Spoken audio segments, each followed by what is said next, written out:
Pretty straightforward job. It's just a removal of the system and a brand new system with batteries going up today.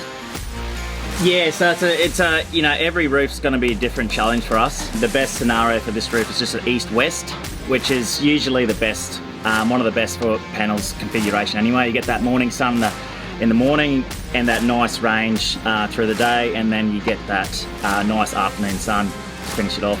Easy access, we can walk around the roof, the yard, you know, set the ladder up wherever's easiest for us, and then yeah, it's pretty well hook in.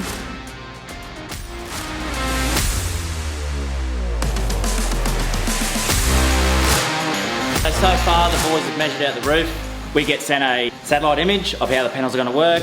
Boys measure that on the roof. They build the rail. We start running cables. Cables run from the inverter to each string. And also the cables also run to the switchboard. So this lovely piece of machine here, that's what changes your DC current into AC current. So that's your usable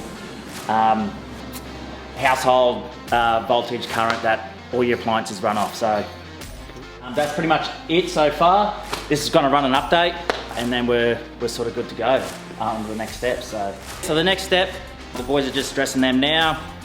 They've wired all the roof up, got all their cables in the correct positions. So yeah, the boys will start lifting panels up, start screwing them down, and then just making sure everything's all lined up nice and neat. So we've got the Q-Cell Q-Max 410 watt panels. Come with a 25-year warranty, all blacked out. So black frame, all black inners, using the black rail as well. Clenergy rail, so it's all Mickey Mouse. It's black on black on black.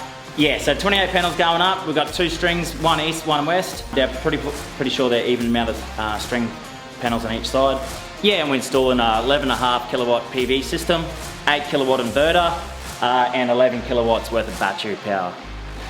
That's going to give more than enough power to get changed over, so happy days.